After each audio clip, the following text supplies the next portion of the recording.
In example 4, we're going to use factoring in order to help us verify a trig function. So I have cotangent theta, secant theta, cosecant squared theta, minus cotangent to the third theta times secant theta equal to cosecant theta. Again, I'm going to start on this left-hand side because it's my more complicated side. So let's set it up. We have our statement.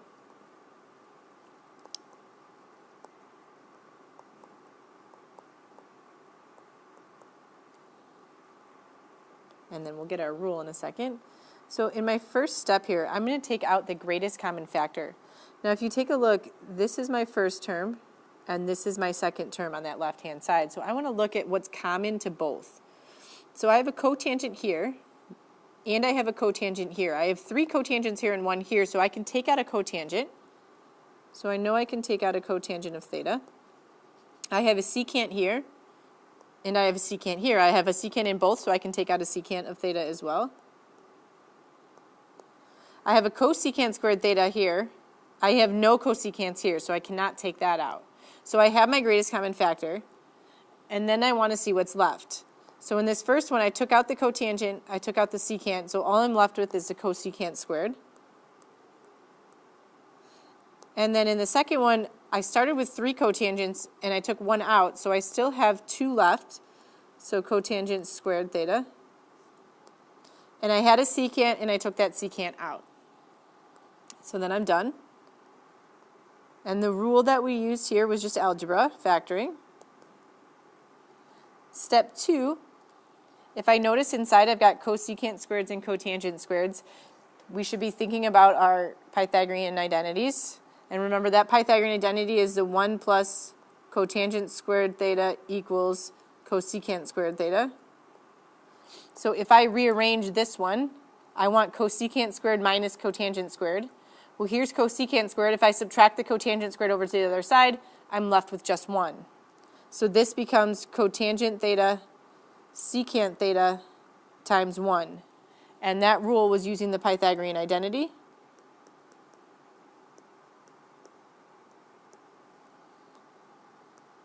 Then if we come to step 3, I can go ahead now and I can multiply the cotangent secant times 1 to give me just cotangent theta secant theta, and that was just algebra. Then if I move to step 4, again, taking a glance at what I want to end up with cosecant of theta. So I think the easiest way to get there is to change stuff in terms of sines and cosines, hoping to get 1 over sine that I can change back to a cosecant.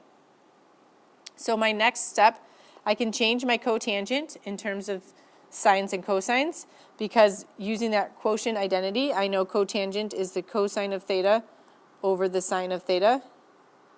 And then I'm still multiplying by secant theta. So here I use the quotient identity.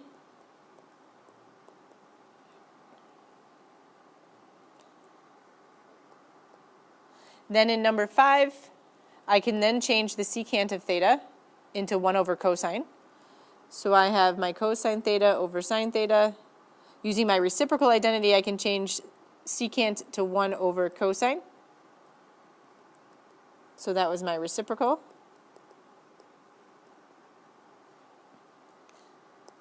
Then in step 6, I can go ahead and I can cancel out my cosines using a little algebra, and I'm left with 1 over sine theta. And that was algebra. And then finally, using my reciprocal identities, 1 over sine is the same as the cosecant of theta. And that was the reciprocal. If you have questions on this one, let me know. Otherwise, go ahead, pause it, try this, unpause it when you're ready to check your answer. If you did the try this correctly, your first step, you could factor out a tan squared and a cosecant squared x, leaving you with sine squared x plus cosine squared x.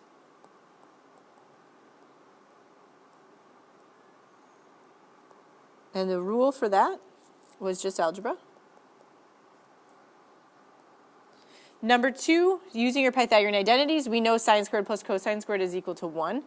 So we have tan squared x times cosecant squared x times 1 using the Pythagorean identity.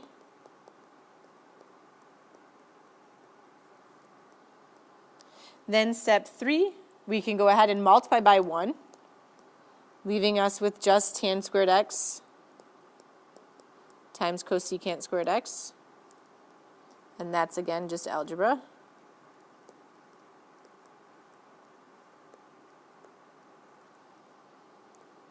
Step 4, I'm going to change my tangent to sine and cosine using the quotient identity.